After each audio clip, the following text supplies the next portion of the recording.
What's going on? What's good? What's good? Welcome to another edition of New York Giants Convo. Me, NYG22, one of my co-hosts, Big Pat Sports Talk, man.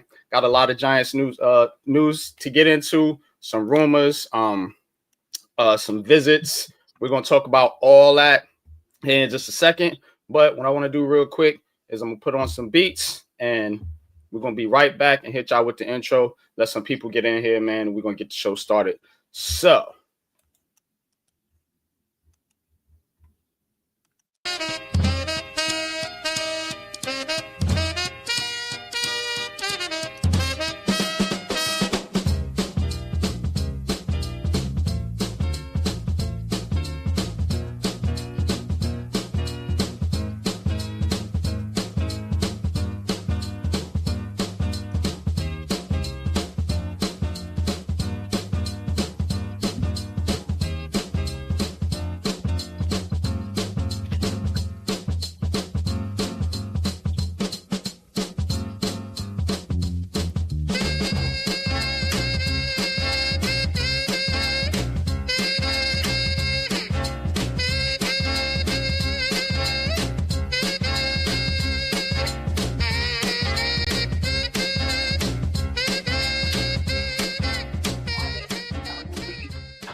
all right, man. About ready to get started, man. Y'all hit that like button, hit that subscribe button. Got a lot to cover today. Some news and notes going on with the draft. So we're gonna get into that, all that and more right after the intro, man. Welcome to New York Giants Conversation, man. Appreciate y'all. Let's go.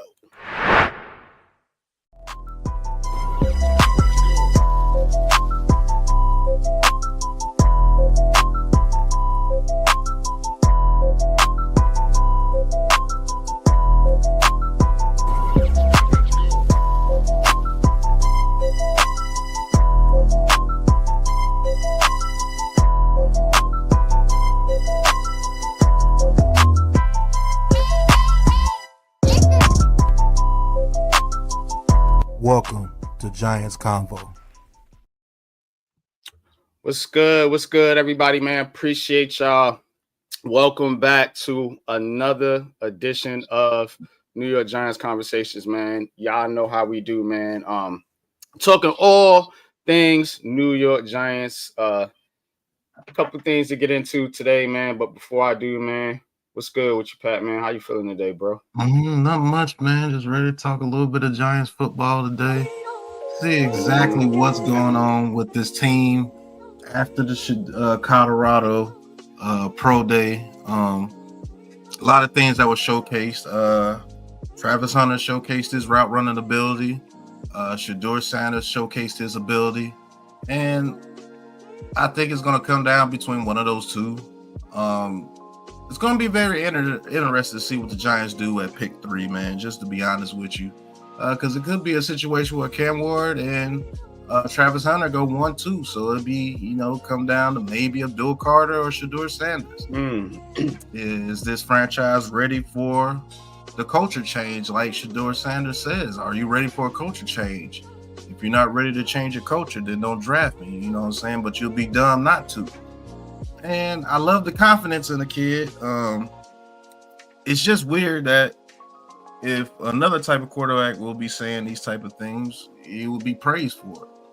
You know what I'm saying?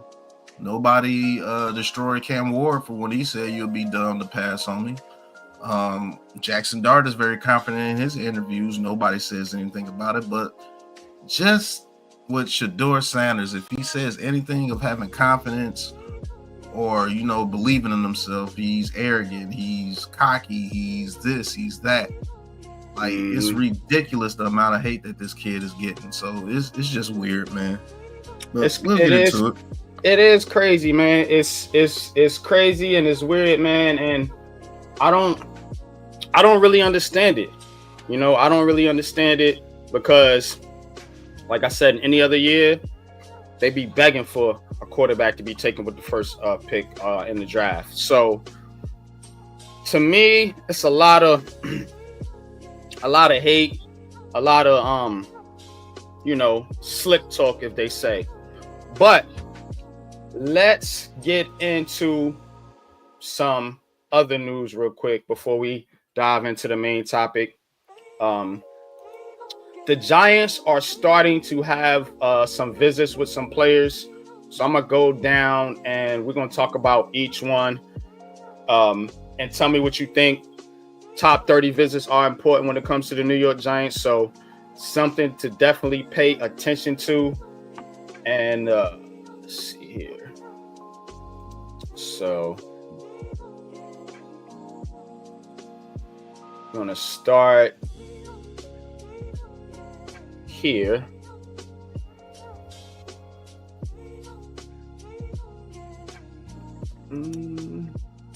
Hold up. Oh, here we go.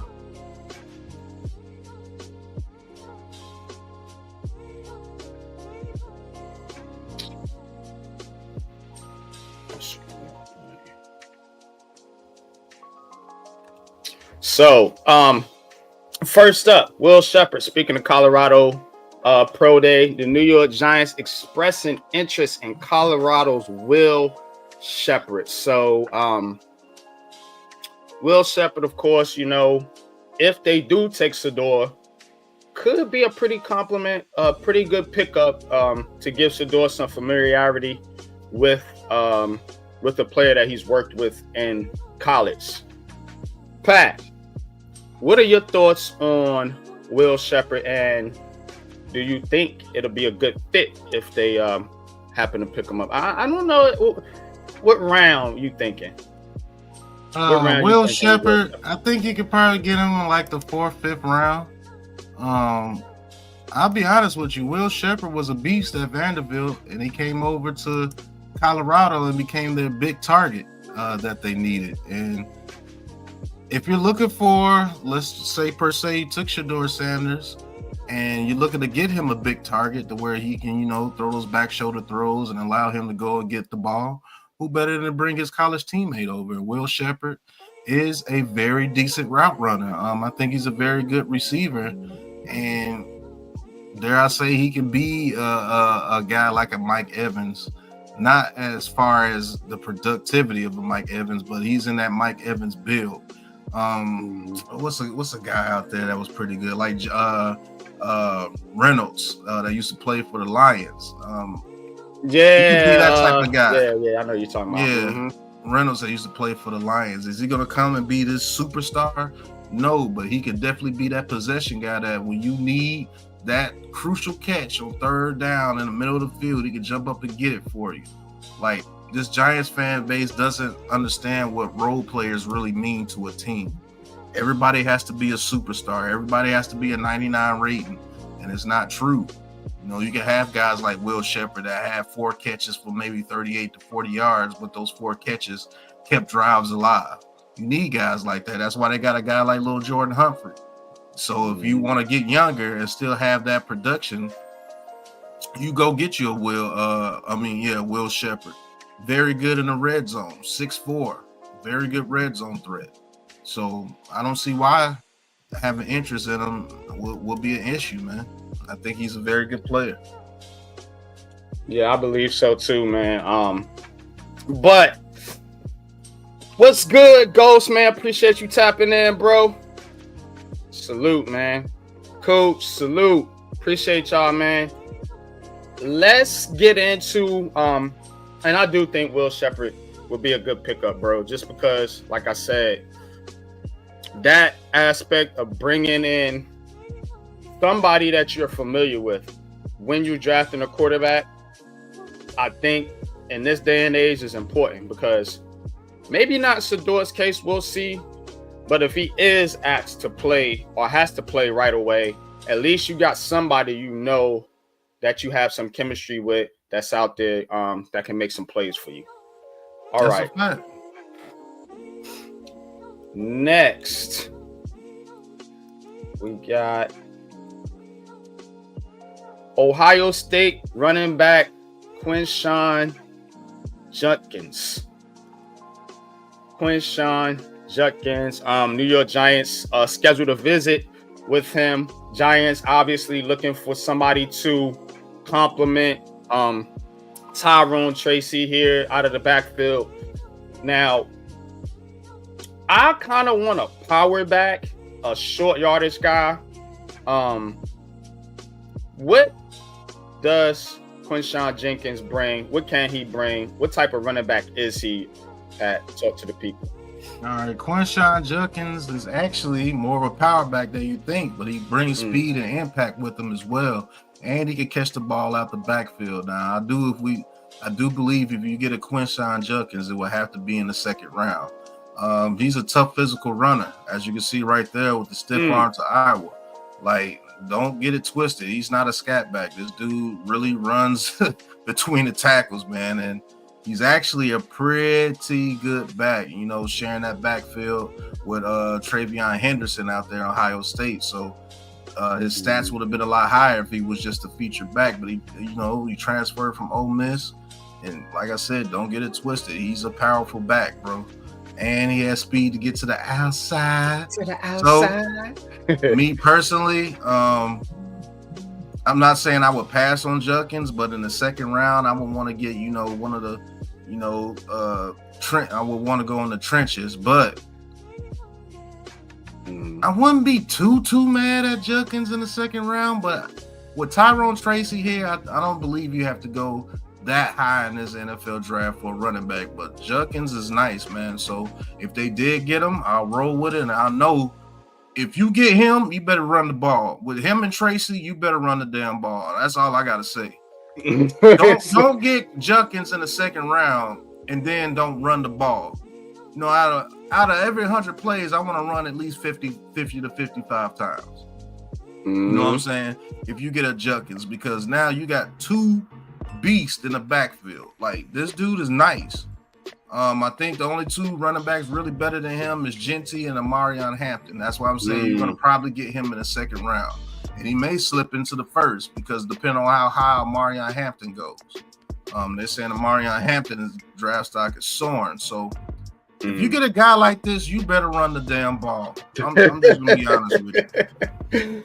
Yes, I agree, man. You got to run the ball, man. When you pick a running back that high. And I'm with you. I wouldn't do it. There's a lot of backs out there that we can get probably in the later rounds. But this guy is good. He is good, and I don't want to lose sight of that.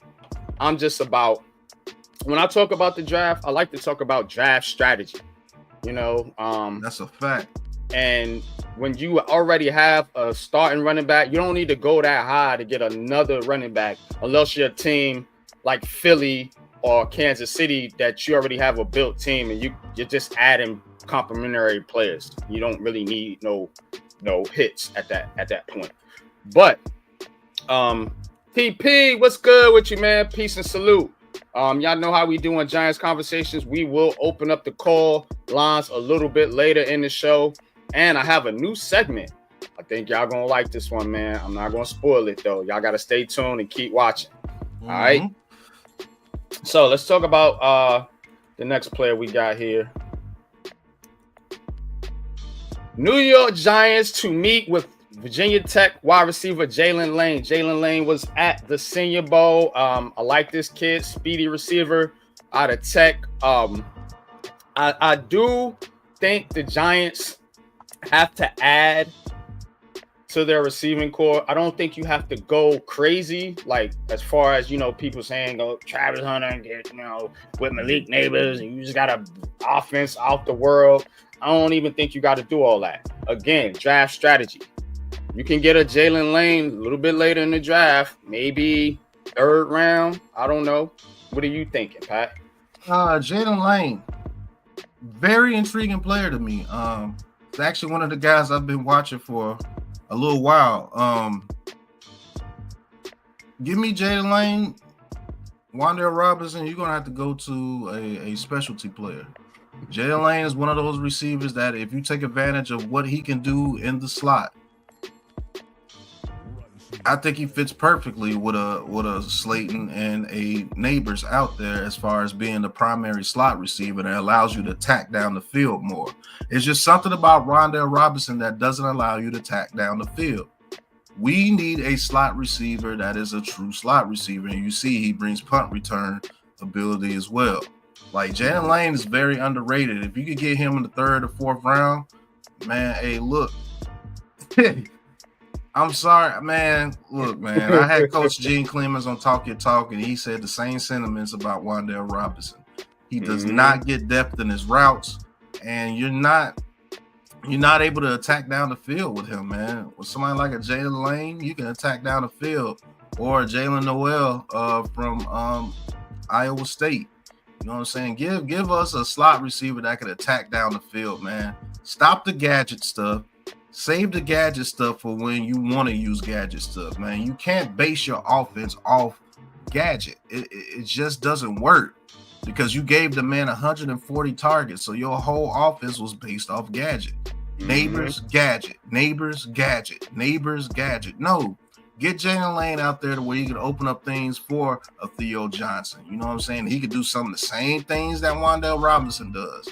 So let's not act like Wan'Dale Robinson's the only guy that can run a jet sweep or come out the backfield. This kid can do it too, and he is tough, and he's a lot faster than what people give him credit for, man. Jalen Noel, Jalen Lane. It's a lot of Jalen's, I know. Yeah, it's a lot of Jalen's out there. But Jalen Lane, nice. I actually like this kid, man, and I think he will open up this offense for Russell Wilson. But what you think? I think you're right. And I think the fact that they are looking at Jalen Lane must or could mean that, they are looking to upgrade from Wan'Dale Robinson. I hope so. There's a lot of good slot receivers in this draft. You're talking about guys like Kyle Williams, Jalen Lane, what's my other man's name? The guy from Miami, Restrepo. There's a bunch of different slot receivers in this draft that I think would definitely be an upgrade from Wan'Dale Robinson, and Jalen Lane is one of them. Like I said, seen him at the Senior Bowl, got to watch him up close in person, like the potential. I think he can do big things here with the Giants. All right. Now, congratulations, TP. His daughter is being born today. Crying test for brother. Oh man, congratulations, man. Congratulations, bro. Prayers up to you, man. I hope all is well and everything is going good, man. But that is definitely a joy to witness, man. I got 2 myself. They old now, but man, congratulations, bro, man. That's what's up, man. Bro. Definitely, man. All right.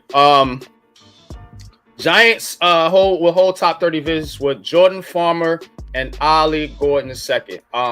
First, I'm gonna start with Joshua Farmer. I should say. My bad. Another player we talked to both of these guys at the Senior Bowl.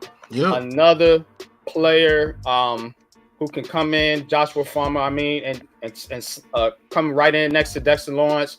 He was a beast at the Senior Bowl, man. Kid was hard to stop. Kid was hard to block. He definitely has a dog mentality.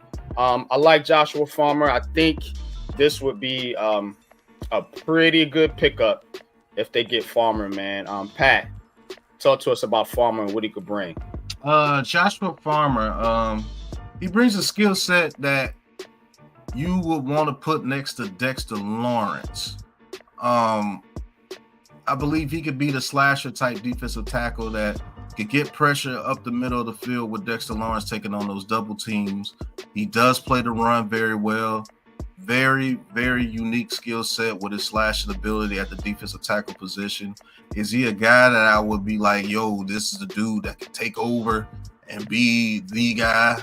You know what I'm saying? But I do believe that he could be a very good 2 and a very good role player and can give you some snaps if Dexter Lawrence needs a breather. But I think this dude is a all-around defensive tackle. He can help you against the run and he can help you against the pass. Not dominant in either one, but very good to where he can be a very good role player on this defensive line for years. You know what I'm saying? That's not a bad thing.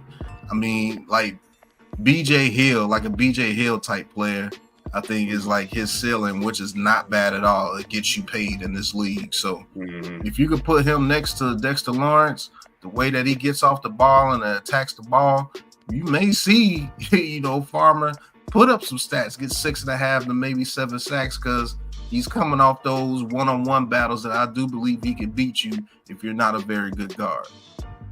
I think he can definitely beat you in one-on-ones. We watched those one-on-ones at the Senior Bowl, and he was winning. So you're right there. A lot, yeah. And so you can, like you said, if you can get on one-on-one, I definitely think this kid can do some damage. He can definitely do some damage here. Like I said, that dog mentality is what we need, especially across the defensive line. What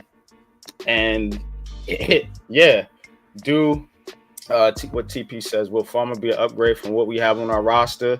I do believe so. Yes, I do. I think he's an upgrade over Davison and the other kid, Riley. He's an upgrade over both those guys. Even Chapman as well. You know what I'm saying? But you have a rotation of Golston, Dexter Lawrence, Chapman, Ledbetter, Farmar. Like, we're good no matter what time of the game it is because they're fully rested. And I think that's what they're trying to build here. I think they've been trying to build it, but it is what it is. I think that takes time. Some of the wrong players, you know what I'm saying, not progressing the way they should be progressing, or they're not being coached the way they should be coached. You don't know, but I know a guy like Farmar being second to third on the depth chart, that is a very good plus. Now we're starting to get like how the Eagles are, how the Cowboys have been before the loss of some of their players this year, how the Commanders are trying to build over there. So yeah, that allows us to compete. And somebody like that coming off the bench, well rested, third, fourth quarter, you know what I'm saying, when Dex needs some of those breathers or Ghosted needs a breather, bring this kid in, nothing but a ball of energy, man. I would love to see him here, and you could probably get him in the third, maybe the fourth round. Yes, I think so. Now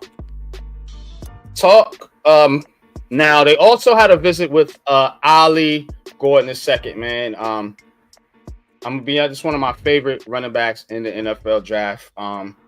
Kid's a beast, man. Tough, hard, physical runner. Good kid. I got to speak to him at the Senior Bowl. And, I mean, you talking about a perfect compliment to Tyrone Tracy. I think this is it, man. I think this is it. It's a few running backs that I really like for the New York Giants, and he's one of them because you got to think we're looking to build a running game. You can't build a running game with one running back. We've always had multiple running backs that can step in and, play a role in this running game. But Pat, talk to us a little bit about Ali Gordon and what you see in him, man. Do you think he's a good fit for the New York Giants? I think he's a very good fit for the New York Giants if we can get this guy at running back. He can also catch it out the backfield. He's not just a bruiser. He has some, wiggle to his game. Like you said, he can make tough catches just like that. He's just a big back that we've been missing for a long time. You pair this guy with Tracy, 3rd and 1, 3rd and 2. Let him boil his way in there. Our red zone offense, we get on the 1 yard line or the 2 yard line, feed this monster, let him get it into the end zone. And if you need him to take over and be the primary back, if Tracy's a little dinged up, you can do that too. Also, he does have good vision to be a bigger back. And let's see if he's been working on his speed as well. I think he ran like a 4.6. So that's not bad for a guy that big to be running that fast. You know what I'm saying? Let's get downhill. Let's punish some people on the offensive side of the ball. He runs over his own people. You know what I'm saying? So let's make some of those guys feel the pain when they come up to make these tackles. Do I want to tackle this guy in the fourth quarter? You know what I'm saying? When the Giants, let's say we got a lead by 7 and we're trying to run out the clock. Put this monster in there and let him bruise and batter some of these guys and start making some guys make some business decisions. I don't want to tackle this. I've been trying to tackle this all game long. You start making those business decisions and 3-yard games start turning into 15, 16, 17, 20. You know what I'm saying? Look at them just running over people. Running over people. That's just right here, bro. Yeah, man. Just bring an attitude. You know what I'm saying? And he's not slow. Does he have breakaway speed? No, but everybody doesn't have to have 99 rated speed to be good. I'm sick of this Giants fan base. You know what I'm saying? Let's get a drive together. Every play got to be a touchdown because everybody's a 90, 199 rated. It's not going to be like that. Sometimes running up the middle and hitting your safety and, mushing them into the ground start to break their spirit. You know what I'm saying? Right. Then those games start those 5-yard games start turning into 15-yard games. You know what I'm saying? And he could catch it out the backfield. You know what I'm saying? Look at that. I'm telling you, like, if you could get this guy in the 3rd or 4th round, I would not be mad about that either. You know what I'm saying? Very agile to be that size, and he's tall. So it is what it is, man. I think the Giants are, like I said, actively looking to upgrade with these running backs in the running game, man. So, hey, I am with it, man. I'm totally with it. Let's stop being the little kids on the block. We're the Giants, right? We're not the minis. You know what I mean? You drafting these little scat backs and these little slot receivers, like, man, get a dog, get a grown man out there. That's going mush some people, like you said. Get out the way, tired of ya. But we're gonna take a little commercial break, man. Go check out the Hardcore Sports Network. We was on the show today, streaming with those guys, did a dope mock draft. I got to check out the whole process and the whole stream. So definitely go check that right here on the Aboriginal Sports Network and on the Hardcore Sports Network. So we're going to get into that mock draft and we're going to talk a little bit about it, man. I think it's pretty good, but we'll let y'all be the judge of that, man. But we're going to take a little break here. Hey, please go check out the Man Cave, man. Go check out the Man Cave podcast, man. If you are a New York Knicks fan, definitely got to check that out. Duke Blue Devils. I know he hurting right now. I feel for you, but I don't feel for you. But go check out Go Gators. Who's got the rocket launcher? I say we blow it up. Now fire that thing.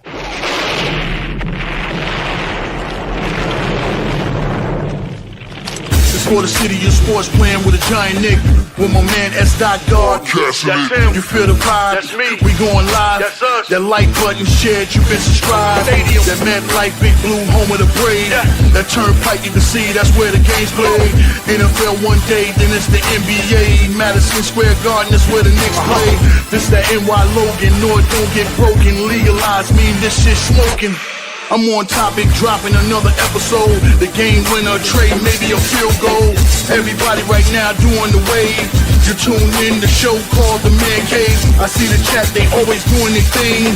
Big views, 85-inch screen. The game's on, you rush and bleed. Stay calm, you on the road and chill. To the watch along, the show's on. The host, you know it's S-God. It's no telling, the panel filled with guest stars. You now rocking with the voice, you know what it is. It's your boy J Boogie. You're now rocking with my man S God. I support him to the fullest, you heard? My man Mike Blaze. This is Alter Productions. What that means, we about to alter everything that's playing. Tune in. My man S.God. Support the show. Subscribe, share it. Most importantly, hit that like button. All right, man. Welcome back, y'all. Welcome back. Let's get into our little mock draft that we did a little earlier with the Hardcore Sports Network. Like I said, y'all go sub to them, sub to us. We all one fan. All right, so it was me, Pat, and Coach. This was a collab. So y'all got to tell us how we did. We're going to start with the obvious. Number 3. Now, in this draft, crazy. Cam Ward was actually available. Cam Ward was available with pick 3. Still went with Shedeur Sanders. Pat, did we make the right decision? I don't know, man. Chat, did we make the right decision? Yeah, I think we made the right decision because I do believe that Shedeur Sanders is the guy that can handle this crazy ass New York Giants fan base and the media. As you know, the media has been destroying Shedeur Sanders for whatever reasons, for whatever, narrative they want to paint about him, and he's been taking it with flying colors.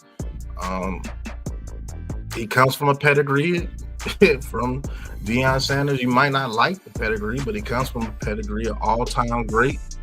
I don't see why you wouldn't pick this kid, man. Russell Wilson or Jameis Winston does not stop you from drafting your quarterback of the future, because Russell Wilson is a one-year rental, in my opinion. And you got Jameis Winston to be the veteran backup for your rookie quarterback next year after he's able to sit and learn for a whole year. So that will actually make this pick even better. If you do that. Shedeur Sanders, he can throw the deep ball. He showed that at his pro day. He's very accurate, very comfortable in the pocket, even though he took some sacks, but he played behind one of the worst offensive lines in college for 2 years and put up mad stats, what you asked for as a New York Giants fan. You gotta be able to put up stats even with a bad offensive line. He did it. You gotta come from a pedigree. He has to be very confident. Got it. Everything that you wanted in a quarterback, he checks the boxes. You know what I'm saying? Except for a Josh Allen arm, and Josh Allen's arm is not normal. You know what I'm saying? So it is what it is, man. I'm taking Shedeur Sanders no matter if Cam Ward is there or not. I'm with you. Jay, I'm not high. The simulator's high because they the ones that had Cam available to us at 3. At 34, we went Donovan Jackson, offensive guard out of Ohio State.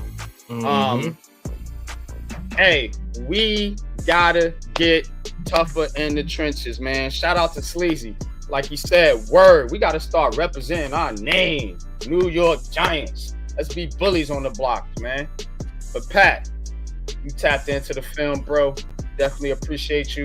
Talk to us about my man, Donovan Jackson, man, and what he could do out there. Donovan Jackson, I do believe it would probably be the best guard out of the right guard position that people fighting for out of Evandale or Van Rodden or Joshua Zulu or Steny or anybody like that. I think he would actually win that job if you brought him in, and you can move him to the left over there with Andrew Thomas and allow John Rain to go back to the right side. And man, Andrew Thomas, Jackson, JMS, Runyon, and Illuminor. Let's go. Let's go. Let's run the ball. He's very good at pass protection, as you can see. Like he's shadow boxing out there, and that's against our boy Johnson from Nebraska. He was, handling like that. I think Jackson brings a nasty attitude to our offensive line. Very athletic, knows how to pick up a stunt. And it's actually quite crazy. He actually dropped to the second round, you know what I'm saying, right there where we're picking. And if we get Jackson right there, I think we get a guard for the future. You know what I'm saying? I love this pick, I I love this pick. It's not the sexy pick. It's not the pick that everybody, what do you call those casuals know? So a lot of casuals be like, oh no, who's that? We got offensive line. Why you didn't get Luther Burden or somebody like that who was available? And he was available. He was available, and we thought about it. But like I said, I talk about draft strategy a lot, and I knew that there were going to be receivers available later on in the draft. And speaking of that, look who we got at 65. Jalen Royals. That's my dog right here, man. I like Jalen Royals, man. Jalen Royals definitely can come in, I think, right away and easily be your wide receiver 3. He'll probably put Slayton, in the future, you know what I mean, and probably take over that role, hopefully. Jalen Royals was at the Senior Bowl, got to talk to him, got to interview him, man. Like the kid, man. And he is another dog. Talk to us about what he can bring on the field, Pat. He can bring a lot to the field. I mean, he can play from the slot. He can play from the outside. Very physical receiver. Has enough speed to burn. Can get up the middle of the field. He's one of those receivers like I was talking about with Jalen Lane. I think he's a better version of Jalen Lane, and you can really use him as a primary number 2 receiver. Very route savvy, very good hands, knows how to get off the line of scrimmage, and can really change a game for you. Look, a bad pass can adjust to a pass. He's very underrated with his strength. Mm-hmm. Like, that dude is strong, bro. Like, when we interviewed the guy, that dude was like rock solid, bro. Mm-hmm. And if you could put him next to Malik Neighbors, allow Slayton to be a number 2, you could put him in the slot, or if Slayton, falls off, you could put him at number 2. You know what I'm saying? But this, I don't know if this is a movement that we're doing, but he does replace Wan'Dale Robinson. I believe he's more of a threat down the field, man. And you have to respect him down the field. It pushes that defense back. It doesn't allow them to choke up on you the way they were last year. Now that we do have a Russell Wilson or Jameis Winston, that you have to respect them throwing the deep ball. With him in there, now you have to respect more of those dig routes from the slot position, more of those post routes or post corners. You know what I'm saying? He's a very good route runner. And he can give you the yards after the catch that you were wanting with Wan'Dale Robinson. So I do believe this is a very good pick for us, and with our first pick in the 3rd round. Mm-hmm. I don't think you can cut Russell Wilson, Jay. But I get you. I get where you're going there. But now, Deon Walker, D tackle out of Kentucky. Again, we're trying to attack the trenches, man. We're trying to attack the trenches because I'm telling y'all, that is why you get your ass whooped every time you play the Eagles and the Cowboys.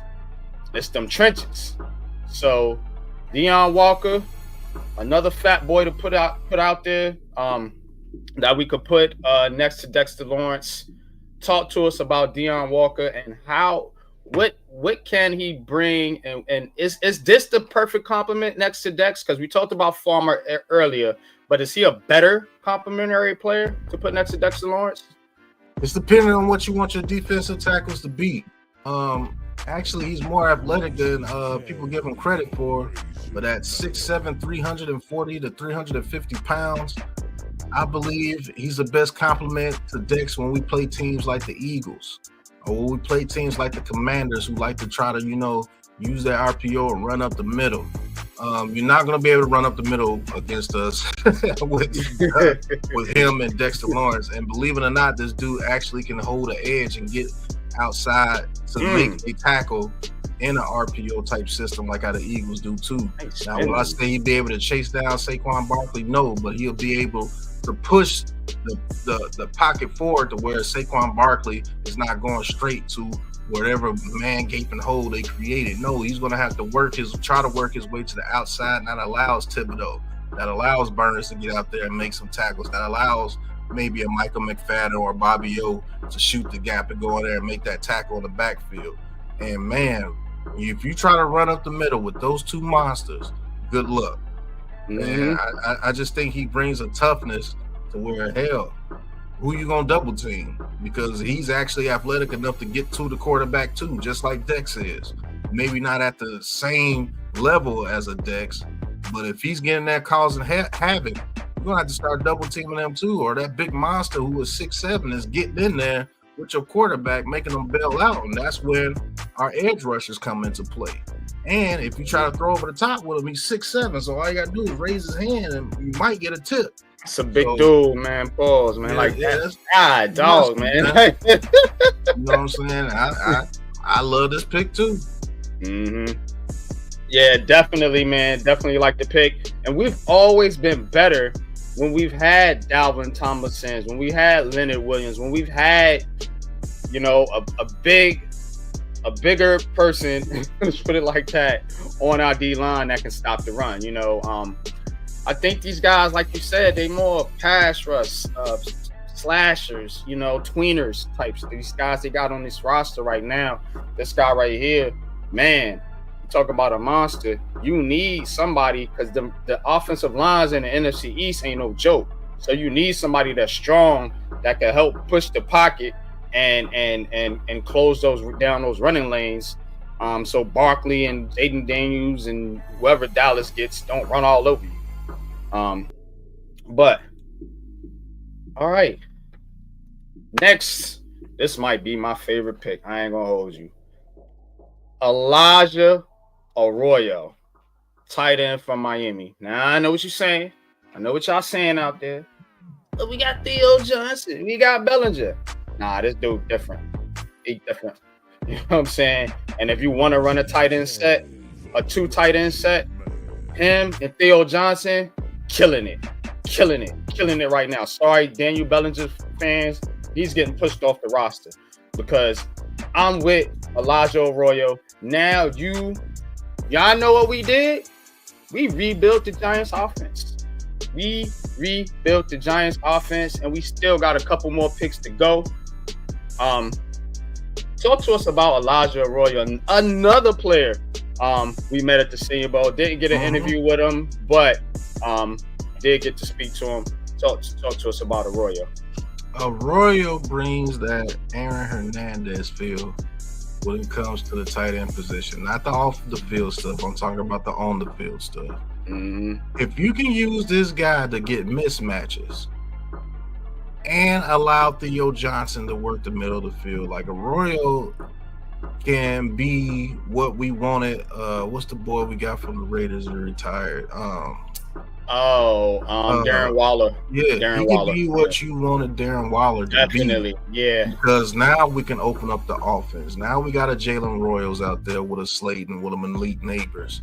And we have a decent offensive line, getting Jackson in the second round coming in to start. Now Theo Johnson's in the middle of the field. One of these guys is going to pick a mismatch. A safety on either one of these guys is a mismatch. A slot corner on any one of these guys is a mismatch. And now we can include the running game even more because now we still have receiving threats with neighbors, Arroyo and Theo Johnson out there. So now the running game with Tracy can get better. Now we can get back to running some of those I-form big or single back big sets and still have receiving threats out there. Because now you got to go big to go against our big offensive set. And guess what? You're going to get this fast dude right here caught against one of your linebackers. It's going to be a problem. It's over. You know what I'm saying? So we can run multiple sets with these two very athletic, good pass-catching tight ends that we have. And Arroyo is not off. He can get in there and block as well. You have to teach him the technique. That's the only thing he needs to learn about blocking. He's not scared to go against somebody, but teach him the technique. And Brasillo is here. You get his blocking technique and we can start running out of those single back big formations again, we gonna be a problem. We gonna be a problem in the future. So we can run a 2 tight end set, we can spread the ball out, we can do whatever you want to, whatever you weak at, we can attack it. So that's the way I felt about the pick. That's a fact, man. But Arroyo, I'm telling you, with Theo Johnson, I'm telling you. And think about this. I'd rather get a tight end and coach him on blocking than that has a skill set like Arroyo than just to get a blocking tight end that you can't use and do nothing else but block like the Giants be doing. Like, get a guy that has a skill, just make him a better blocker. That's it. Coach, God damn it. But shout out to the Juke, man. Shout out to the chat. I appreciate y'all tapping in. All right, let's get back to it. All right, pick 154. Demetrius Knight Jr. also was at the Senior Bowl. We went linebacker. Yeah, we went linebacker here. And the reason is, we talked about it. Me personally, I want to find an upgrade from Michael McFadden. I know, y'all, but we can do better. We can do better. Now, I'm not saying this kid is better right now, but I think he has the potential to be, and I think he's willing to get in there, make tackles, and hopefully he's a sure tackler, unlike my man that we got on the roster right now. But, Pat, you tapped in to the film. Talk to us about Demetrius Knight and what is some of his strengths and weaknesses at the linebacker position. All right, so we'll start off with some strengths, man. He's a downhill linebacker. He also can be very good in zone coverage, and he just brings a dog mentality to this defense. You know what I'm saying? He's a bigger linebacker as far as his play style, and when he gets there, he thumps. So I do believe he's a very athletic guy. In zone coverage, I think he's very good. Now, man coverage, Godspeed. But as far as zone coverage, yes, he can do that. And he's one of those guys that get downhill, and when he gets there, he makes the tackle. And he's a very good blitzer from the linebacker position. That's why I like this pick. Can we get him developed to use his sideline to sideline ability that I believe that he has? Yes. But it's going to take a little bit of time. Is he going to come in and be Ray Lewis? No. You pick this guy here to develop him for the future, and I believe he has that attitude to play over here in the NFC East. Like, he's that guy that's like, hey, look, I'm not going to keep taking this. I'm going to hit you, and we finna get off this field. And if you develop a guy like this, he can turn into a monster, but you have to develop him. The question is, do we have the coaches here to develop our linebackers? Who is our linebackers coach, and what the linebackers has he developed? Let's just say Michael McFadden could be a very good mark on his list if Michael McFadden would learn how to freaking tackle. You can't force anybody to tackle. So, but everything Michael McFadden does, this guy can do, I think, a little bit better and given some time. That's why I like this pick here. This is a future stash pick. Not saying he's going to be just a special teams only type guy. He can actually develop into a starter if you allow him to develop. Absolutely, man. And like I said, we definitely got to upgrade. And I like the words you use, a stash pick, because again, what we've been talking about, all these third, fourth, and fifth round picks having to come in and start right away for the Giants. That's not a good way to build a team. You don't want to be in that position where your late round picks got to start for you. And this has been going on for years and years and years. This is finally the year I think it changes.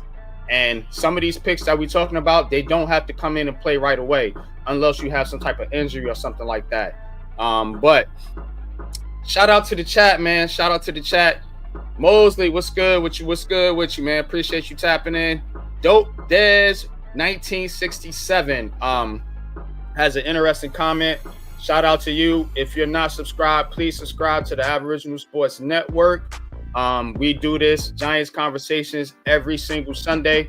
So definitely be tapped in over here if you like the content. He says, you have to pay attention. Brian Dable doesn't make plays for tight ends. Name one he's done for tight end. Brian isn't Tom Coughlin. I'm going to let you respond to that one, Pat. Yeah, Dope Des. I can't blame you for that sentiment because, hell, he hasn't made plays for Bellinger. What I do think though is he did make a couple of plays for Waller when Waller was in there, and we just didn't hit him, or Waller dropped it. But any good offensive coach, you gotta be able to make plays for an athletic tight end like that. You can use Arroyo as a receiver, just like you could have done with Darren Waller. Now I do know how to use tight ends, and his name is Mike Kafka. That's a fact. That's why we like Bellinger. Mm-hmm. He was using that people with Hudson and all these other goofy guys out there that year. You know what I'm saying? So if Kafka, especially if Kafka get the play caller, I know it's on. I know it's on with them two out there on the field. But I totally respect what you say right here, because it's true. He hasn't shown that he wants to, use the tight end. But last year when they did use the tight end, you saw Dale Johnson was making some plays before he got hurt. That's a fact. So it's not hard to use him. That's a fact, man. But let's get into hold on, where am I at? Okay. Gotcha. So up next, we went with LeQuint Allen, running back out of Syracuse. Now, personally, you know me, Unpopular Opinion Sports. I had a couple other running backs in mind, but my bros, Coach and Pat, assured me that this was a good pick. Now I'm gonna let Pat elaborate on why LeQuint Allen was a good pick here at 219. All right, first and foremost, he was the last running back pretty much left on that list for the running backs, and I will say this: it's not a bad pick considering where we got him at here in the 7th round. LeQuint Allen actually does everything that Tyrone Tracy does, the exact same thing, just about. And I do believe if you bring two guys like that in here, it would be kind of dope, because you don't lose nothing when you bring LeQuint Allen in from Tyrone Tracy. I truly believe that Tyrone Tracy might be a little bit quicker, but he's a huge receiver out the backfield. You can use him in any way that you want to use him. And just look at him. I mean, he's just a slower version of Tyrone Tracy. So put him in the weight room, get a little bit stronger, and have him run up the middle with some of those 3rd and 1s and things when Tyrone Tracy needs a breather. For the 7th round pick, this is a heck of a pick grab. You could put him out there on kick return as well and allow him to do kick returns. So I'm not mad at the pick. You see what I'm saying? I'm telling you, he does the same thing Tyrone Tracy does. Same thing. Hey, the exact same thing. I think he's just a little bit slower version of Tyrone Tracy. Yeah, I wanted more of a power back per se, but I'm not mad at the pick either. I just want y'all to elaborate on a little bit on what he would add to this offense, man. But if you're gonna use him like Tyrone Tracy and just kind of have them both out there doing kind of similar stuff, if you want to run your offense like that, that's cool. And I don't have a problem with that, especially here in the 6th round. So I'm good with it, man. Chat, tell me what y'all think about the draft so far. Shout out to Raphael. Shout out to Mets, Mosley. I see y'all in the building. Appreciate y'all tapping in today. Let's get back to our final pick of the 2025 NFL Draft. Kyron Lacy, wide receiver out of LSU. Definitely like this pick. Yes, we did double up on wide receivers, but this was a player we could not pass on. And you can't go wrong with an LSU wide receiver. I'm just saying. It's proven. It's a fact. But Pat, man, why you like the potential of Kyron Lacy so much? Man, he basically got a receiver too in round 7. The only thing wrong with this pick is the legal issues. And if he gets past those legal issues and you get Lacy in the 7th round, that is absolutely insane. That is absolutely insane. So you're looking at an offense after the first year of Shedeur Sanders, Tyrone Tracy, LaQuint Allen, Elijah Arroyo, Theo Johnson, Malik Neighbors, Jalen Royals, Darius Slayton, offensive line is revamped. Like that, this could turn into an absolute show. Because there's nothing about Kyron Lacy's ability that says 7th round. That's a fact. So I don't know, man. I'm telling you, man. Yeah. Man, that could be absolutely scary. Yeah, I think. And I'm trading Hyatt and Robinson off dunk. And get a 3rd round pick for Robinson, get a 5th round pick for Jalen Hyatt, better pastures. Now we got draft capital if we want to move up and take somebody the next year. You know what I'm saying? But man, that offense, sheesh. Because Kyron Lacy, if it wasn't for his legal troubles, he was pushing to be a high 2nd round, maybe low 1st round pick. So we got him in a 7th? Man, hell yeah. Yeah, buddy. I'm with it, man. But like you said, we revamped this offense. And I think if you're the Giants, you got to attack the draft this way because your offense is what's been holding you back in these years. I know people saying Brian Dable's holding back on the play calling, and that's all good and everything. But to me, you need to improve on the offensive side of the ball. You know, and I think we did that tremendously here. And the other thing you needed to definitely do above anything else is get your future quarterback and beef up your trenches. And we also did that with this draft. So, y'all grade the draft, man. How y'all think we did? Like I said, me, Coach, and Pat collabed on this one over there with the Hardcore Sports Network mock draft show earlier this morning. How y'all think we did, man? I like the draft, personally, man. I like the draft. Like I said, we attacked the areas that we needed to attack and got better. Point blank, period, man. But we're going to take another commercial break here, and then we're going to get into the next segment, and then we're going to take your calls. We're going to open up the call line and let people join the show. But before we do that, man, please go check out Heart of the City. Go check out Heart of the City Tuesday nights. We got a lot going on. We got a lot for you over there. If you like New York sports, if you like the Knicks, Nets, Mets, any Ets teams, go check out Heart of the City. Man, with, me and Coach Ed Tuesday night.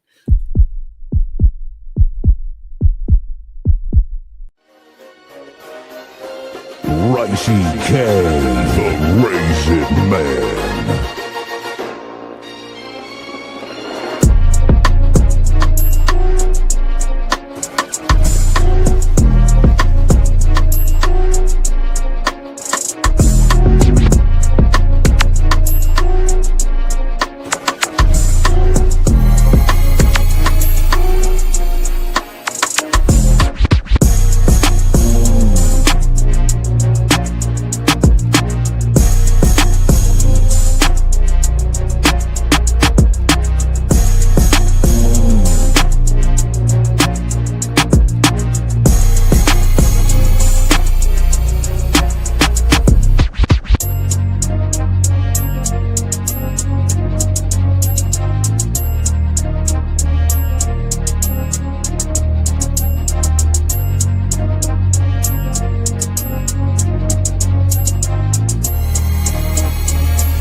All right, man.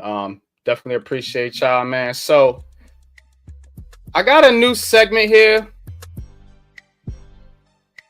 and I'm calling this one On the Money or out of pocket?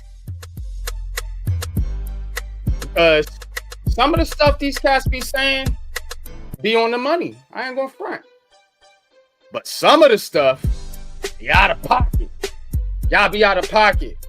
So we're gonna go through a couple tweets here, and I just want y'all to tell me, is it on the money or are they out of pocket? Let's start, man. Appreciate y'all tuning in. Hit that like button. Best New York Giants Sunday show on YouTube. That's a fact. Rational Giants takes. Yeah, rational Giants takes, man. From Twitter. I don't think a top 3 pick level QB should have his absolute strongest throw go 55 yards, referring to Shedeur Sanders' Pro Day Friday. I simply don't think Sanders' tools or game film warrant a top 3 pick at all. I'd be much more open to him if he was correctly, in my opinion, regarded as a round 2 guy. Is rational Giants takes? Is he on the money with this, or is he out of pocket? Y'all talk to me. Pat, what you think, man? I think this guy is way out of pocket. Because first and foremost, let's talk about the whole 55 yards is the strongest throw that he can do. First and foremost, he flicked that ball with ease on that 55-yard throw. It's not like he just winded up and went all the way back to the back of his neck and threw it out there. He threw that 55-yard pass with ease.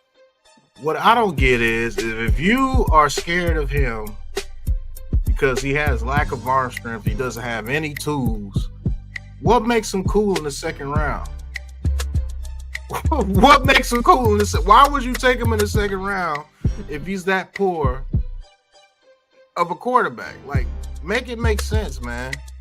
Like, what makes it so much more open in the second round? The dude is still gonna be on your team. That doesn't make any sense. Where is this lack of arm strength coming from? I don't understand it, bro. Like it's crazy. When you look at this kid's film, man, he has plenty of arm strength. Look at that. From the 45 all the way to the end zone, 55 yards. On a dot. How many passes in a game do you think have to travel 65 to 70 yards? Like, look at that. On a dot. On a dot. Where are you getting this from? How many quarterbacks? They think it's Madden, bro. They think every play is a bomb, a streak. You know how you playing Madden and you go 4 verticals. That's what they think football is, yo. You gotta go deep every single play. It's crazy. So he doesn't have accuracy down the field. Oh, he only threw screen passes. Look at those passes. Look at those passes on the dime. Those are the passes that you have to hit. Like, I don't understand. Look, getting smacked, dot down the field 40 yards, man. Like, what could, and he got a touchdown. He was able to run after the catch. Jimmy Horn Jr., I would love to replace Wan'Dale Robinson too. Pocket awareness, gets up in the pocket, moves, throws, boom. Mm-hmm. You know what I'm saying? Like, I don't get that. Any other quarterback making these plays, if this was Jackson Dart, if this film right here was Jackson Dart, look at these throws. Dot. Like, I don't get it. I don't get it. Would they be saying the same thing about Drew Aller if he was able to do this? I'm just saying, man. What's good? Shout out to the Hardcore Sports Network, man. Appreciate y'all tapping in. Shout out to Diella, man. Says, man, cut out the Sanders doesn't have the arm stuff, man. That's what I'm saying, y'all. That's what I'm saying, man. They out of pocket. Right. They out of pocket. Doesn't make any sense to me, man. They out of pocket, man. All right, y'all. I think we know this one's out of pocket. I think the chat has confirmed that. Let's get to the next one. Dan Snyder. I know a lot of you Giants fans know who Dan Snyder is. Dan Snyder says red flags. I hope the Giants learn for drafting their next QB from the Daniel Jones era. Caveat: opportunity cost is a real thing. The lesser the draft investment, the more willing I'd be to overlook some of these issues, he meant to say. And he goes on to do a whole list of issues that he feels Shedeur Sanders, who he's talking about, has. Follows this up. Says, I get you may see my name and Daniel Jones' name and think he's still tweeting about DJ. But try and recognize he's the reference point I have to work with. This tweet is about their next QB, Shedeur Sanders, and I've watched years of tapes on DJ. That's my reference point. Is Dan Snyder on the money comparing Shedeur Sanders to Daniel Jones? Or is he out of pocket? Talk to me, y'all. What's good, man? What's this Daniel Jones? Compare Daniel Jones to Shedeur Sanders. In what way can you compare the two quarterbacks? Explain. Can you make sense of this nonsense here? Man, that man. He on the money out of pocket, man. That man is extremely out of pocket. There's nothing about Shedeur Sanders' games that remotely reminds you of Daniel Jones. Remotely. I don't care if you're trying to put it as red flags. What red flags about Shedeur Sanders that you have about Daniel Jones? Like, come on, bro. Like, make it make sense, man. He throws way better anticipatory throws, way better deep ball, way better in the pocket. A way better leader as far as actually going out there and being a leader. Not saying Daniel Jones wasn't a leader. He was one of those quiet guys that just went out there and did his job. That makes him, a guy that you could get behind. But he doesn't have the aura, as you said. He doesn't have the pedigree. He doesn't have the savvy that Shedeur Sanders has. So mentioning DJ and Shedeur Sanders in the same thing as far as red flags doesn't make any type of sense to me. This is chicanery. You're trying to put DJ's name with Shedeur Sanders' name to bring him down. That's it.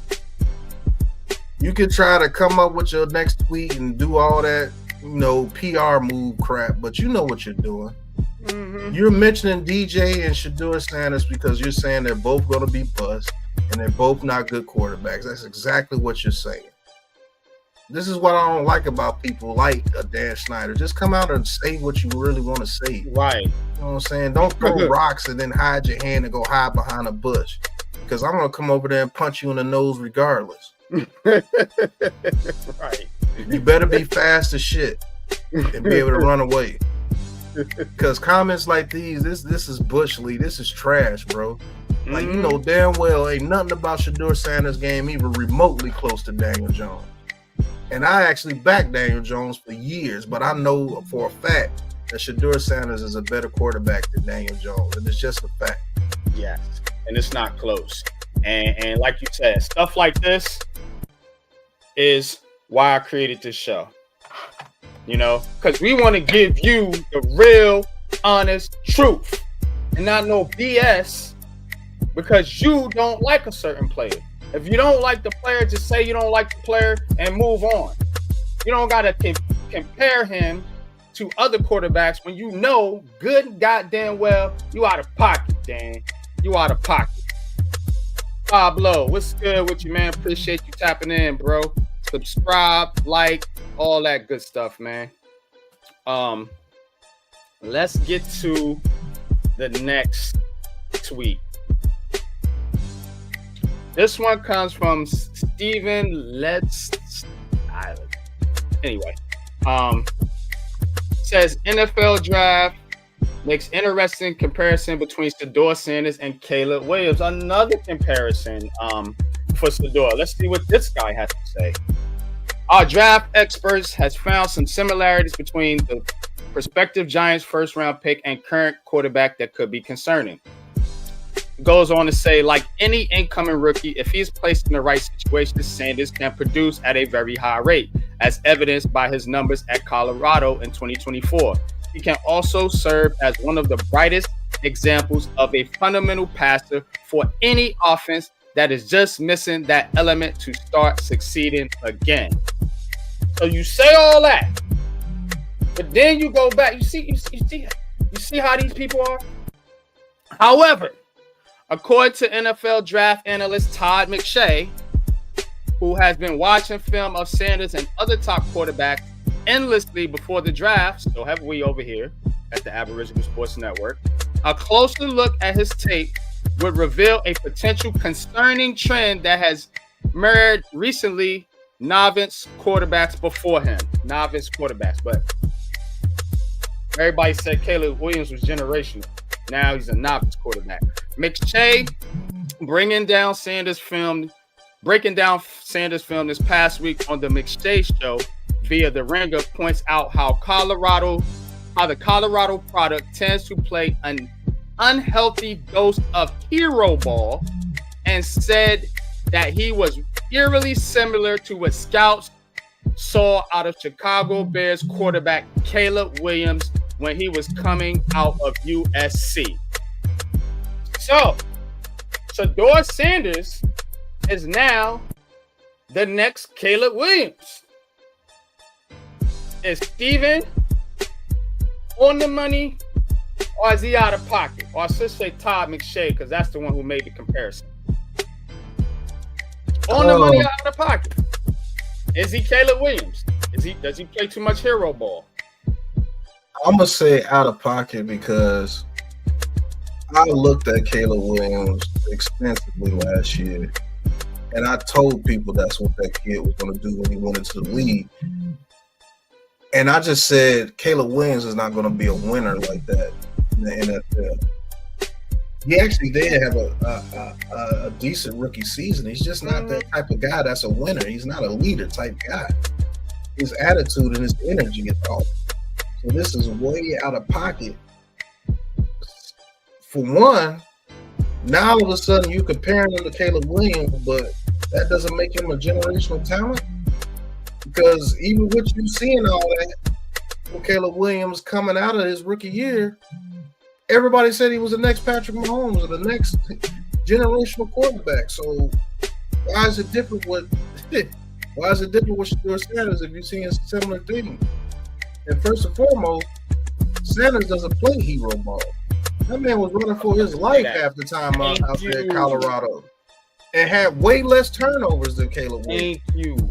Way less turnovers than Caleb Williams than in college. If anybody's the hero ball player, it's Cam Ward. That's a fact. To be honest with you, and I love Cam Ward. I think he's great. If anybody's a hero ball player, it's Cam Ward and Jackson Dart when he gets in trouble. But any guard, they say hero ball because he backpedals and then moves back up into the pocket because he's trying to get himself a pocket to get up in there and release the ball. There's a difference between playing hero ball and getting sacked 30 yards down the line, fumbling, when you had a player wide open, but you just trying to hit the deep pass and they didn't give it to you. Mm-hmm. There's a difference. And I don't understand how these dudes can be on TV, nationally known, and not see the difference. When a guy like me, who really watches film too, and I love to watch film, so you can say whatever you want to say about me, but a lot of times it comes out to be true. I told people about Will Levis. I said he's Daniel Jones. I literally said that dude's Daniel Jones. And when he went to the Titans, guess what? He plays just like Daniel Jones. That's why Cam Ward will be a Tennessee Titan. I told people about Malik Willis that it would take him time in order to come out here and play well. If you would have went to the Giants and would have been put in there immediately, guess what? He would have been a disaster. I told people about Caleb Williams. I told people about Drake May. I told people about Bo Nix. I said I would have took Bo Nix over Caleb Williams last year. Guess who went to the playoffs? Bo Nix. I'm going to be right about Michael Penix in that offense in Atlanta. Didn't they bench Kirk Cousins? Sorry, self. They trying to get him out of there. It ain't just benching. They trying to move on. They seen what it was when he went in there with that offense. The Falcons will have one of the top offenses in the league this year. Now, their defense, they're going to have to play some games and they're going to have to learn to win games. But I think they will have one of the top offenses in the league. And everybody knew about Jaden Daniels. At least I did. I knew what Jaden Daniels was when he was coming out. The only thing I was worried about him was getting popped out there and getting hurt. But they found a way to protect him, and NFC Championship game. Been right by a lot of these quarterbacks. I was right about Kenny Pickett. And I said he was going to go to Pittsburgh. He was the only quarterback that was going to go in the first round in that draft because he was a Pittsburgh native, and Pittsburgh needed a quarterback. Obvious. But it is what it is, man. But you're out of pocket because he doesn't play hero ball, man. That's another thing. I agree, bro. I agree, man. And shout out to Jay, man. He says, the only problem with hero ball is when you ain't a hero. That's a fact. Yeah. That's a fact. That's a good one, Jay. If you ain't got the talent to do it, then don't try to do it. Yeah, bro. You ain't no hero. Stop trying to. All right, man.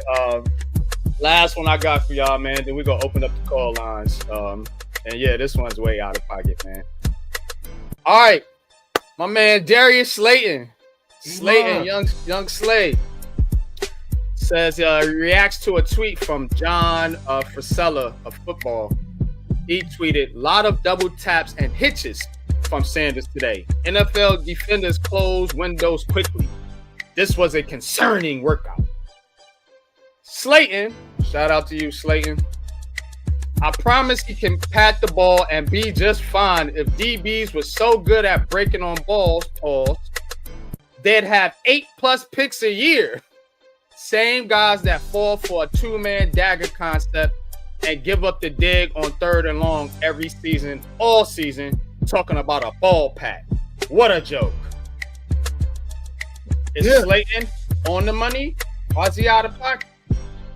Slayton is definitely right on the money with this because Aaron Rodgers does the ball pat, Tom Brady does the ball pat, Drew Brees does the ball pat, Brett Favre did the ball pat, Jim Kelly did the ball pat, Doug Flutie did the ball pat, Joe Montana did the ball pat, Elway did the ball pat, Lamar Jackson does the ball pat, Josh Allen does the ball pat. You get the trend? 95% of the quarterbacks do the ball pat. It's a comfort thing. If you go watch every quarterback throw the ball, I guarantee out of every 100 throws, you'll see 98, not 90, but maybe 96 or 98 ball pats before they throw the ball because it's a timing thing. When I pat the ball, release. And guess what? Most of the time, you can't even see it because they're behind the freaking offensive line. These dudes, I don't get it. I don't get this world, man. Everybody just hops on the narrative. These are NFL players saying this. NFL and every quarterback, Joe Burrow, all the quarterbacks, Patrick Mahomes, all of them do the ball. I don't understand. They're just making up anything now. That's how this literally confirms the narrative push. Mm-hmm. He's literally doing everything that every other quarterback has done. Go watch the pro days. Jackson Dart, ball pat. Cam Ward, ball pat. Every last quarterback does it. All of a sudden, it's a problem because Shedeur Sanders does it? What, is he patting it too hard? Is he making a little noise that's tipping off his pads? I don't get it. I don't get it, bro. And then Slay puts out a video showing all the quarterbacks that do the ball pat, and Michael Parsons still tries to go against it. Literally, every Hall of Fame gold jacket quarterback that is in the Hall of Fame. Shout out to Iman. Tom Brady, who he learned it from. Yeah. Ball pats. It's ridiculous. That's why I went crazy when they said about Daniel Jones. I was like, you do know that every quarterback does that, right? Daniel Jones just doesn't have good anticipation on his throws. It's not because of a ball pat. Then you got clown people like Andre Cisco. Yeah, you do that ball pat, man. We're going to break on that. Man, get your ass out of here, bro. You signed a little deal with the Jets because the Jaguars saw that you was a liability in coverage. Oh, my God, man. These guys are terrible. But I definitely think Darius Slayton is on the money with that, man. Shout out to Slayton, man. Always sticking up for the players, man. Definitely appreciate that, man. But yeah, man, these people are, I'm telling you, they out of pocket. They out of pocket, man. They are definitely out of pocket, man. But what y'all think, man? What y'all think of the segment? If you like the segment, I'll continue to do it on Giants Conversations, man. Bringing up some of these tweets, and we just going to call it like it is. Is it on the money or is it out of pocket, man? Y'all let me know in the chat. We're gonna open up the call lines here. Let me get a quick commercial together. And this one. But yeah, man, this is some of these people, man, it's crazy as hell, man. It really is, man. But if you like Giants Conversation, go check out New York Giants Full Access, all right here on the ABS network, hosted by my main man, my bro, Big Pat Sports Talk, man. Y'all go check that out on the ABS network. As soon as we come back, we're gonna open up the call lines. Y'all know how we do it. Second side of pocket, Coach, you crazy. We're gonna open up the call lines, man. Bring y'all in one at a time, man. Y'all know how we do it, man. But definitely go check out New York Giants Full Access. 4, 3, 2, 1. Connect.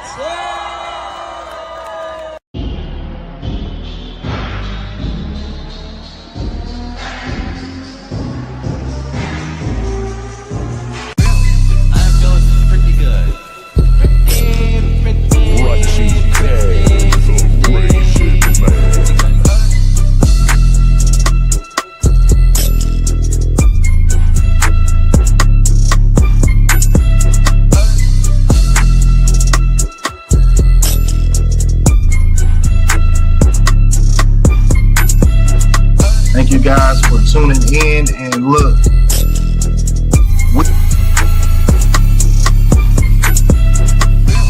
I'm feeling pretty good.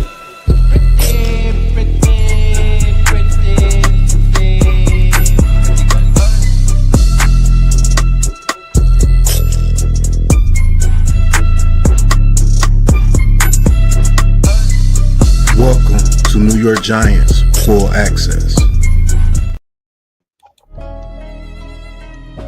Right, we got our first guest on the show, man. My big bro, Coach Ed, man. What's good with you, Coach, man? Tell me what you think about the segment. That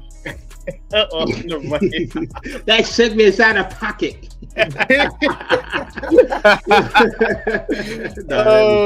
was good, man. That was some good stuff, man. I really appreciate it. So good stuff. Keep doing your thing with it, man. So, and everybody participate, man. I really enjoyed, all the conversation, the engagement. So good stuff, man. Yeah, definitely, man. So, what you got on your mind, Coach? Talk to us, man. What you thinking? What you think about this draft, man? Shedeur Sanders. Why y'all hate? Why do so many people hate on him? Wow, I can't figure it out. I really cannot figure it out. In the past, I've been a proponent of, look, when DJ was here, give him tools to see if he's a quarterback, okay? I'm now saying we needed a quarterback. And now you have people, NFL people, saying, no, just get the tools now and then try for a quarterback in the future. Well, how do you say quarterbacks are going to be worth it and be awful for Arch? I love you, Chris Canty, but you're wrong, bro. Because first of all, his granddad report says his granddad said he ain't coming out next year. So are we going to be awful for Arch for 2 years? I mean, but you have a quarterback now who can play the game. Whether you don't like his arm talent, whatever. The first thing that I've been hammering is to play in the New York tri-state area, you got to have this, and you got to have this. And a lot of players in all sports can't handle this New York market. Look at what we're doing right now. You think a lot of players want to come here and play in New York, getting lack of support like this? Shador is not going to worry about it. He's going to come in and he's going to change the culture.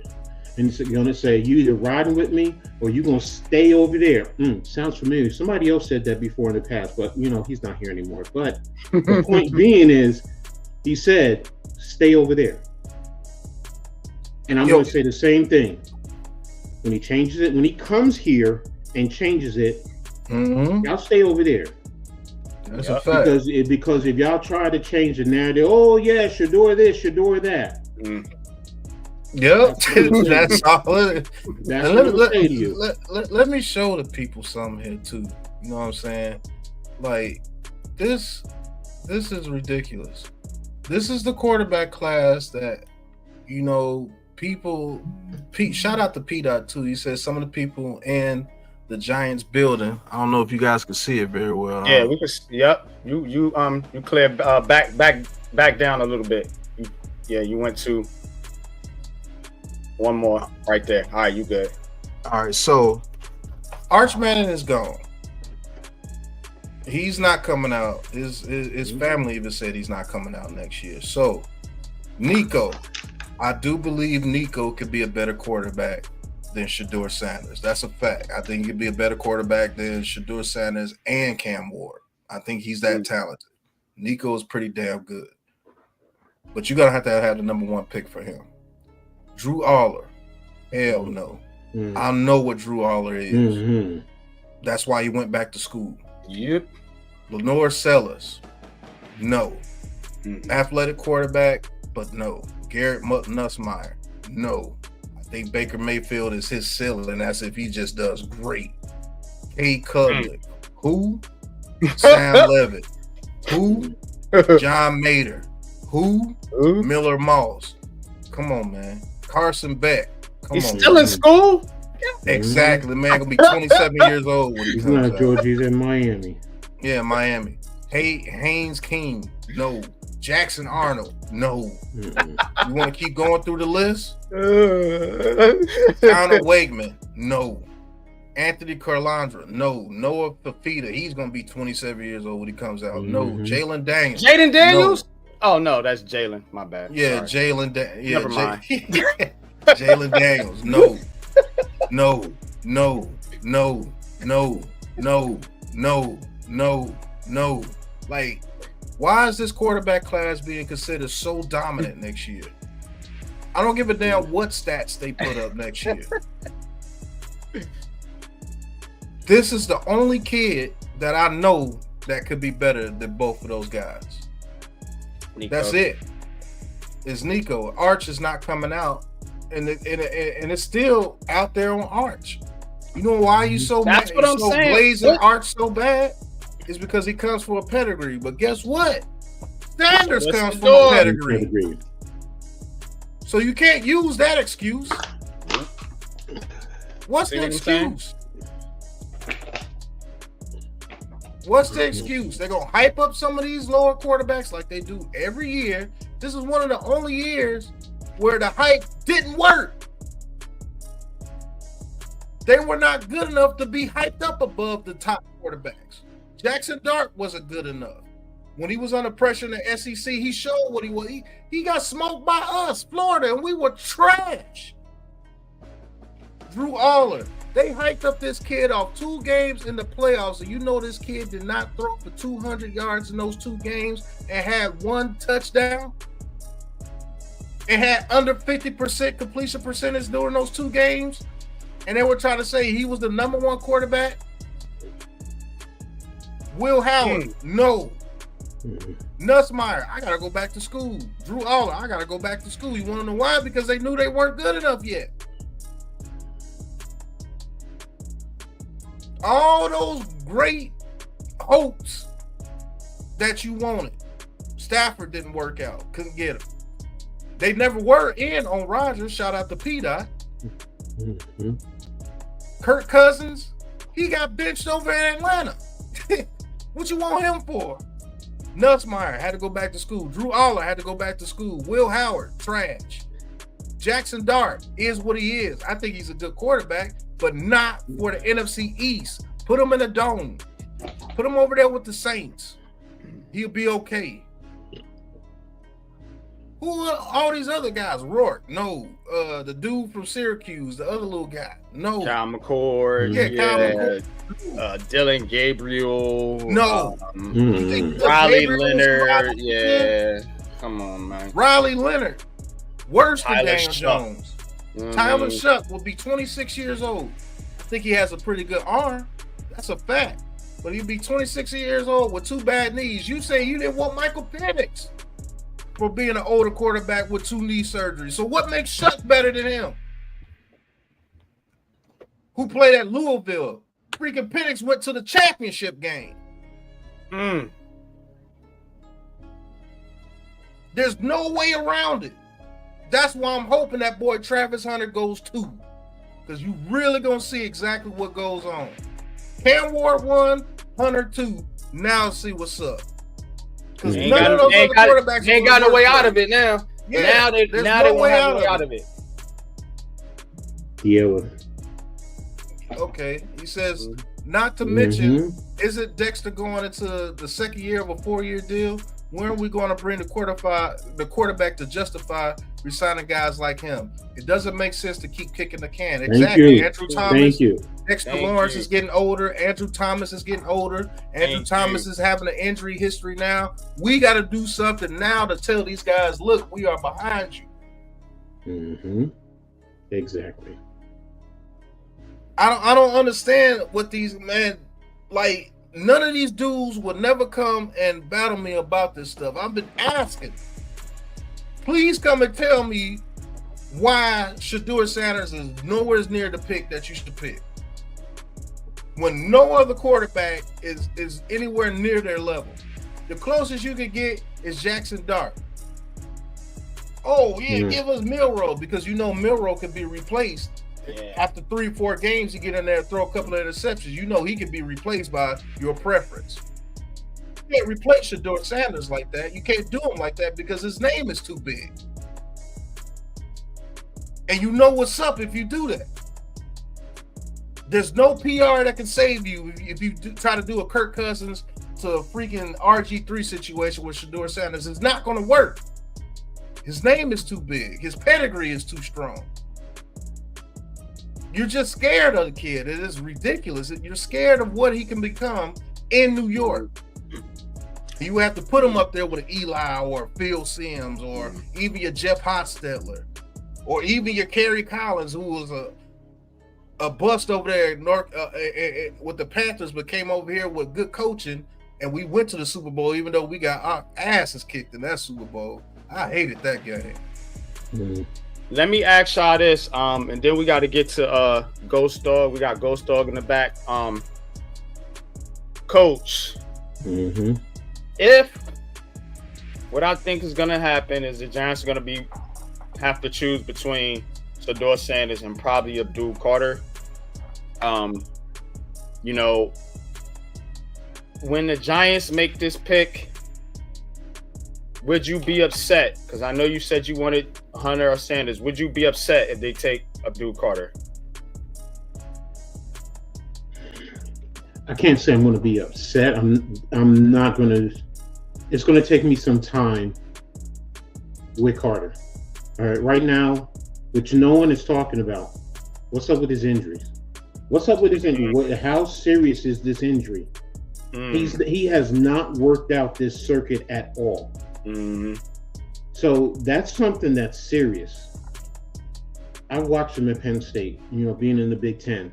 I'm sorry, people. Big Ten is almost like NFC East football. How's he going to hold up against the run? Because if I'm an OC, I'm running right at him. I'm running right at him. And you know what that's going to do? You keep smacking him. Come late in the game, his pass rushing, which, yes, he has some great pass rushing skills, but he's going to be tired because it's like in boxing. What do you do in boxing? You take away the body to go to the head. Same thing here with him. Now he's 240, 250. Okay, he's put on some weight. But is he going to be able to handle the physicality that he's going to have to face in the NFC East? Because that's exactly what I'm going to do. I'm going to run right at him to see what type of man this player is. Can he handle the point when I'm running right at you? And when a running back is putting his shoulder right into his chest and he's falling on his back, and the running back is standing up looking down at him, and his eyes are starting to get watery and glazed. I have my concerns about him long term. I really do. Again, like I said, the injury right now, and how is he going to handle the run? Now, if you're talking about 2-3 years down the road, maybe my view would change. But right now, I don't think he's ready to handle physical football in the NFL. I could be wrong, but go ahead, Pat. I'll say a couple of things, but shout out to Next Shift. Next Shift, What's man. going on, brother? I missed you, bro. I missed you, man. What's going on, Next Shift? Hopefully you're subscribed everything to is the well. Aboriginal Sports Network too. Good to see you, man. Good to see you as well. I ain't seen you in a minute. Yeah, I do believe you bring up some valid points, and Diela, if he's ever able to come onto the show, he's always doing something when we doing on the show. But thank you for always checking in. What's up, Reality Check? That's thank you for tuning in as well. That's AK. Oh, okay. Hey, what's going on, AK? AK, what's good with you, man? Appreciate y'all tapping in. All right, Randy. Diela brings up good points as well. But coach, you being a coach and me being an aspiring coach, we all know that people develop. And this is a good point by Next Shift. He says Nolan Smith took a year to find his feet, and with proper vets, he got shown what to do. He was a force. Even against the run, he was a force. And sometimes you can use your athletic ability to avoid those people. See, a lot of people talk about him going head up with people and just head up. Like, some people know how to maneuver around and get in there and just, take over. Now, you have some people that can do that and buck up with you. People like a Warren Sapp and an Aaron Donald, people of such like that, like a Joey Bosa, Myles Garrett, TJ Watt. Michael Parsons comes to mind. People run at him all the time because they know that's his weakness. So are you saying that maybe that's what you're worried about? Because as great as Michael Parsons is, when it comes to that run game, people attack them tremendously. When NYG was calling that Saints game, that's where we got the outside from. You know what I'm saying? Running straight towards him. And they do come from the same school, same teachings, same athletic ability. Very similar players, very similar. Like I think almost identical. Are you saying that he couldn't develop that? And let's go about what we have developers here with the New York Giants. Are they developing people? So I just want you to elaborate on that real quick. And I don't want to keep Ghost waiting. We got him in the back. We can bring Ghost in. Come on. You got a layout. There you go. Now give Ghost a sight. Here we go. What's going on, Ghost? What's good, Ghost? What's good? Pull it down, Pat. I'm gonna take a bathroom break, but y'all keep the conversation and hit that like button, man. Y'all gotta look out for us, man. Hit the like button, man. We're trying to grow the channel, man. Y'all love the content. I know y'all do. Y'all in the chat. We got 50 plus in the chat. Please hit that like button, man. Appreciate y'all. Go ahead, Pat. Man. If you look watching on Twitter, hit that follow button. But same with Chop Robinson, same way. Go ahead, Coach. I'm not saying he can't develop, but what I'm talking about is right off the bat. You got to test him to see what he is able to do and handle in the NFL. Now with the right proper coaching, any player can develop because they are all good. We could sit here and say whatever about any player. You could sit here and say, oh, this player is trash or this or that in comparison to who? Because most of the players that you want to really compare them to coming out of college, they're elite. But if you properly develop them, they get into the film room and they study, and they get into the weight room and they develop their level of physicality. Yeah, he can be someone that, you know what, eventually can be feared. But like right now, the first thing that I'm concerned with is his injury. What is the injury? Why isn't I mean, even if I think it's a stress fracture in his foot, coach. And if so, that's a year. Exactly, Pat. And you know what? Yeah, the teams are going to know that. Okay. But my point being is, I don't hear anybody else talking about it or questioning it or anything else. But a whole lot of other players, you're going to question his injury history, but not him. You're giving him a pass. Right? Be fair. Which, you know what? You're criticizing Shedeur Sanders for a weak arm, and because he's arrogant, that's going to drop him. But he has a stress fracture, but that's not going to drop that. Possibly have a stress fracture, so that wouldn't drop him. Also, I just think it's a double standard here. It's more hate for Sanders than it is being truthfully and honest in your evaluation process. So, you know, but. And again, I've watched Carter being in the Big Ten, especially going up against Michigan, going up against Ohio State. He's made some plays, but a lot of times, he's okay. He's okay. And like I said, the Big Ten, if you want to be comparative, they're very physical in the Big Ten. NFC East is a physical division. So I'm just saying, but go ahead. Let's get Ghost Dog in here. You. What's good, man? What's good with you, Ghost? Everybody on the panel, there you go, Pat. All right. I got my producer in the back, man, holding it down for me. What's good with you, Ghost, though? Chilling, fam. How's everything? On, man. Talk to the people, man. What you think, man? What you think about our draft? And what you think about this whole Shedeur Sanders, or I guess now it's going to be Abdul Carter, the choice that Travis Hunter goes to? I thought the draft was dope. I like the picks. Definitely opened up my eyes a little bit on that last pick, that LSU dude. I completely have forgotten about him. Kyron Lacy, yeah. You know, he got lost in the translation with the whole situation that he's got going on, but it was official, man. If we had a draft like that, man, I think it'd be like a situation like last year where almost all the picks hit. So, as far as like the Abdul Carter, Shedeur Sanders drama, I mean, it's the same thing as usual, like last week, the week before. Just the drama continues until draft day, man. It's just excuse after excuse for every rhyme or reason they can try to get or reach for. You know, it's at the point where you comparing, like, the fact that people putting BJ, and I said in the chat, BJ and Shedeur Sanders in the same conversation is so nasty work to me.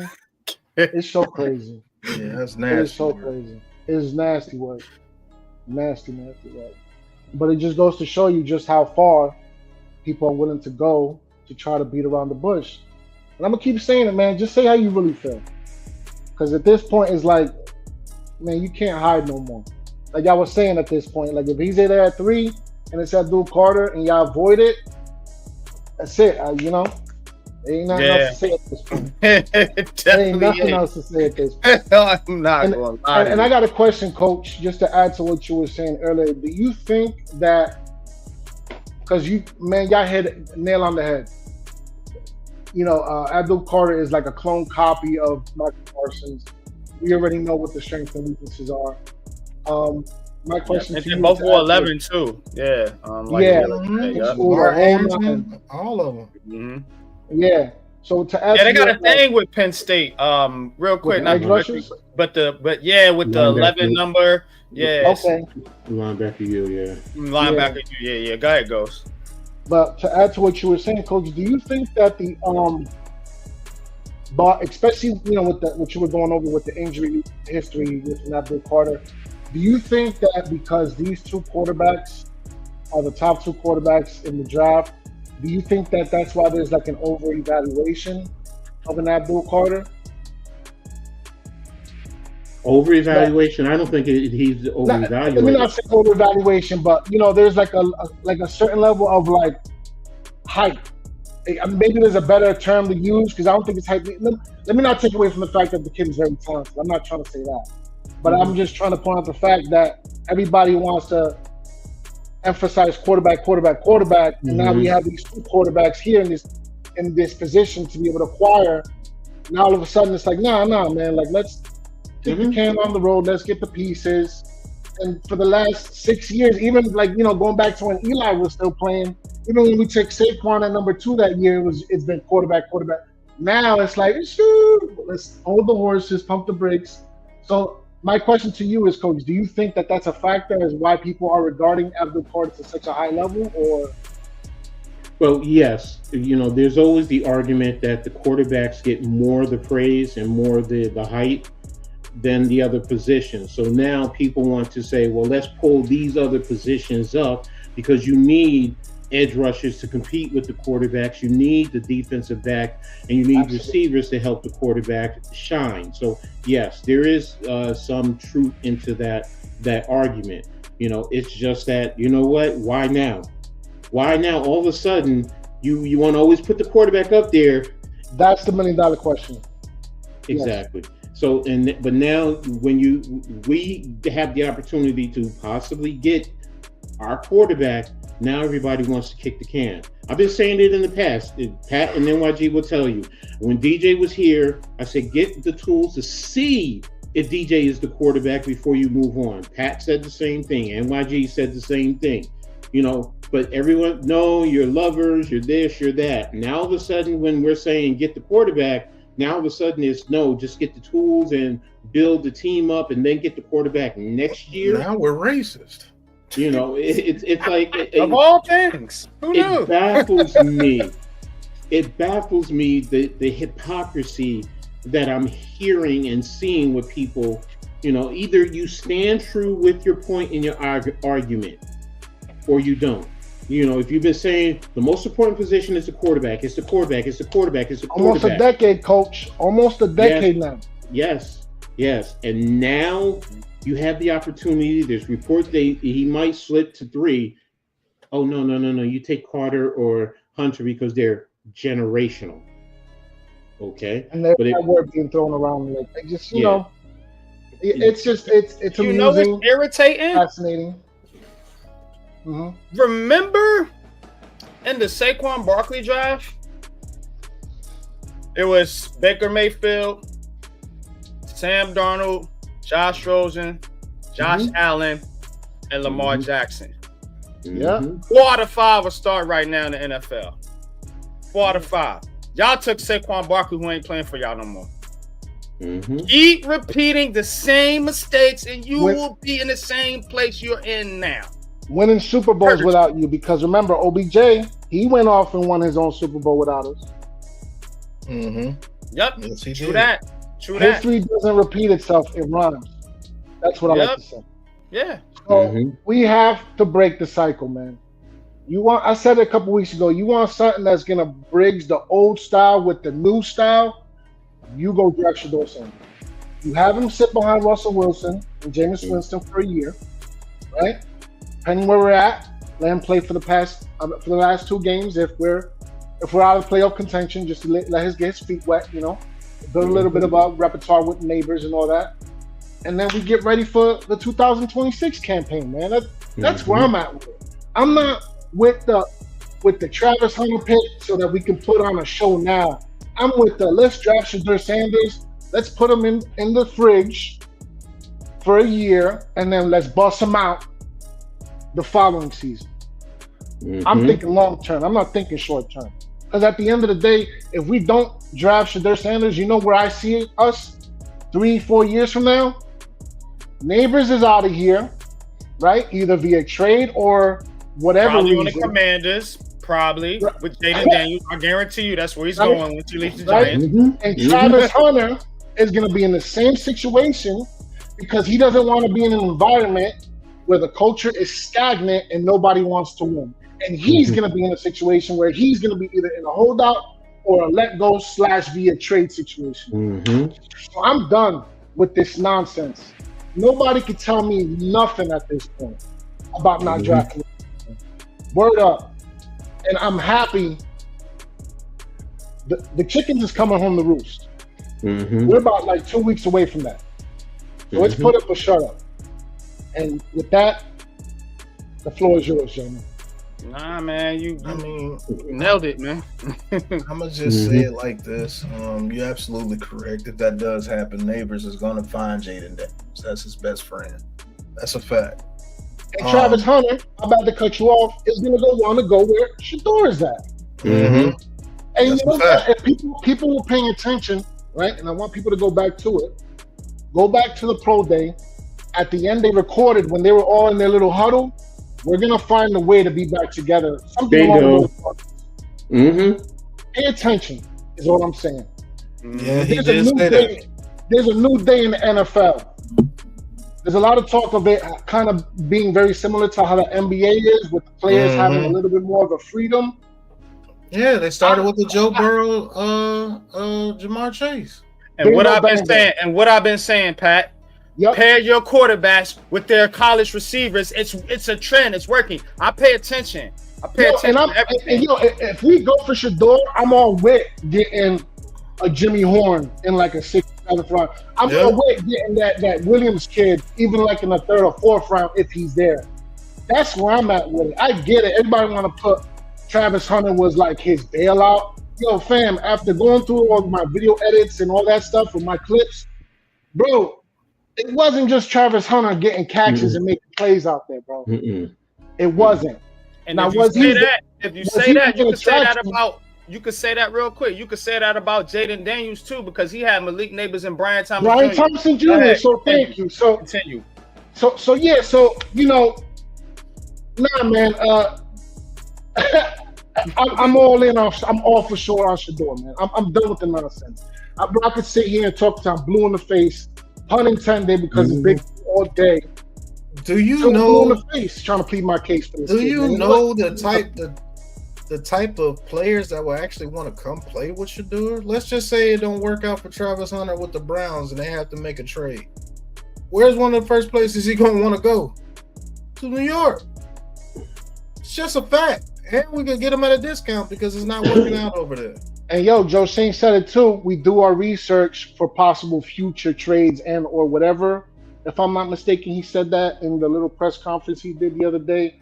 So who's to say if we can't get Shador 2 or 3 years from now, Travis Hunter's like, yo, like I want out of here, bro. And you know what this does though? It makes your team attractive. It makes your team exciting. You have to pay attention to what other people are looking at. Do I want to go to the New York Giants, who don't have a quarterback, who don't have no way to get a quarterback? Because again, if you pass, you might win 7 or 8 games and be picking 14th or 15th. Why would any player want to sign up for that? You don't have a coach. He's going to be fired. You have no stability. You have an owner who everybody's saying is racist.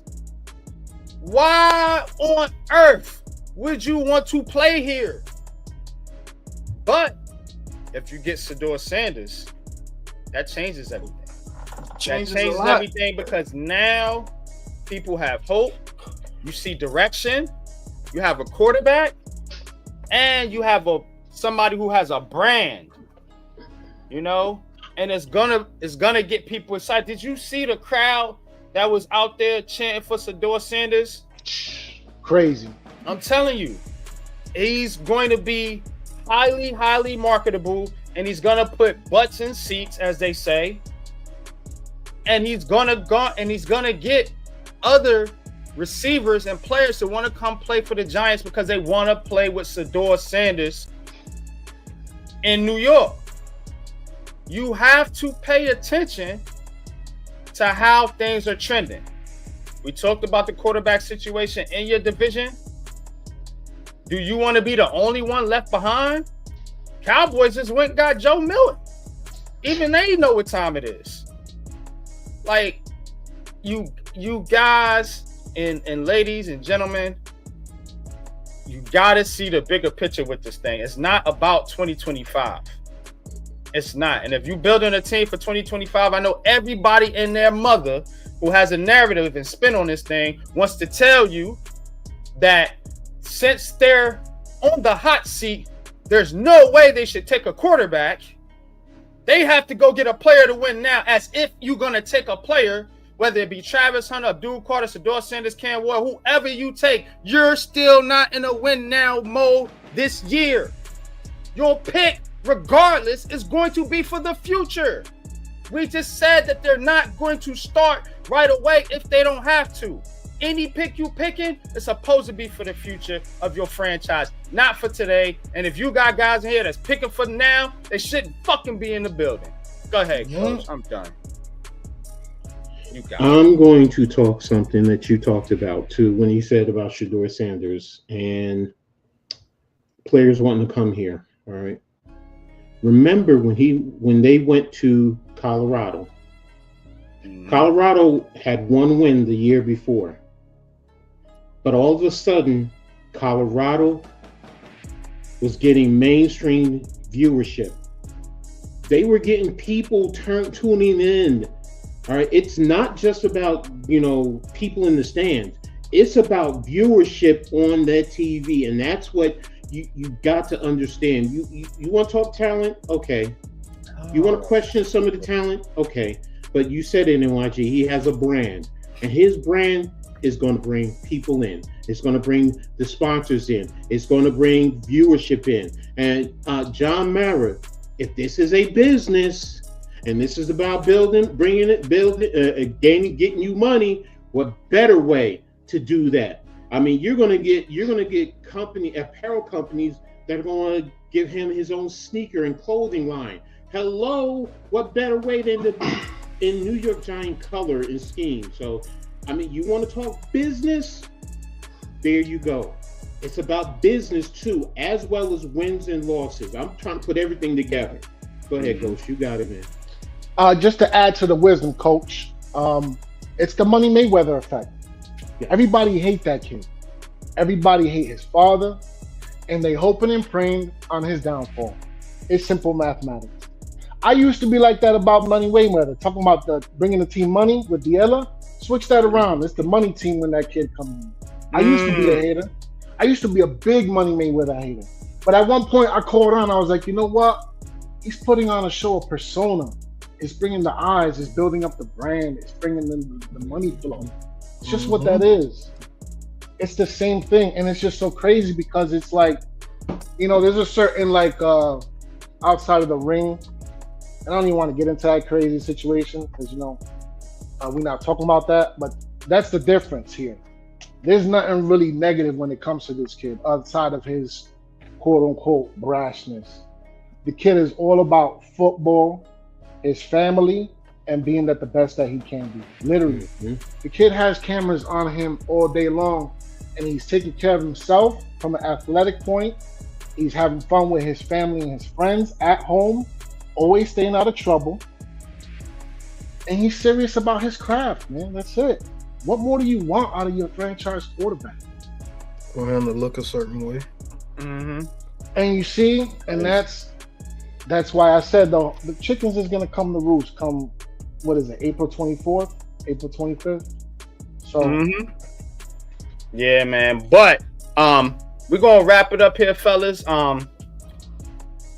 But this was dope, man. I appreciate each and every one of y'all for tapping in. And let's hope the Giants make the right decision, man. When this dang on draft thing hits, man, because one thing I don't want is to go through this quarterback thing again next year. I'm sick of it, yo. I'm sick of it, man. Yo, I actually want to come on this show and talk football. I actually like the football talk.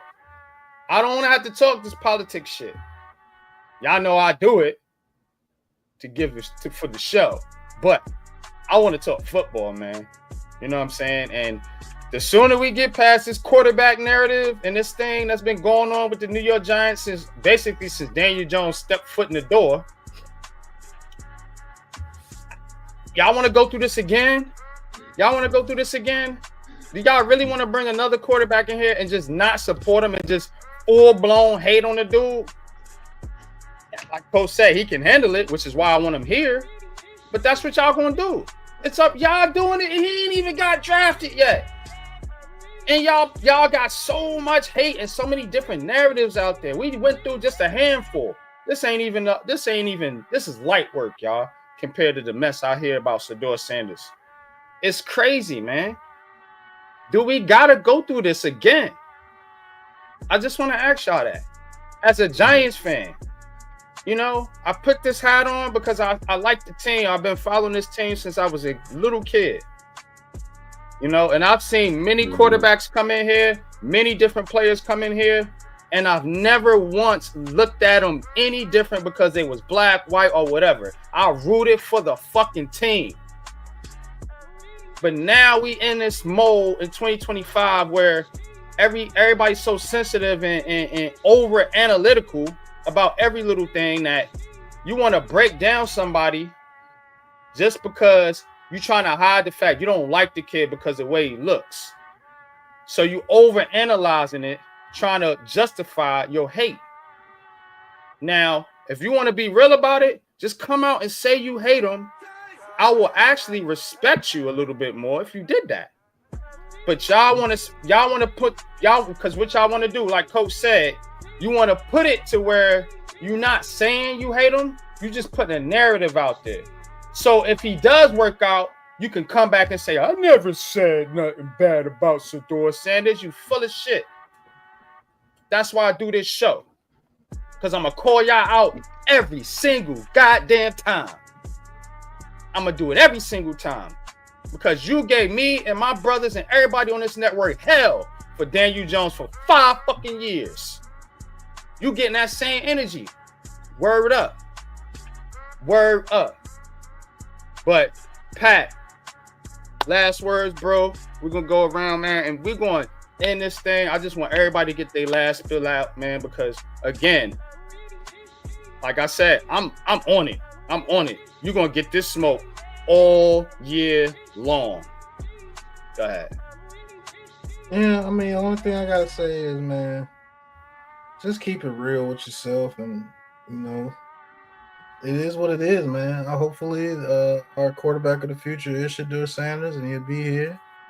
And just make sure you do the right thing. You know what I'm saying? But I'm glad it's getting to the position where they can't hide.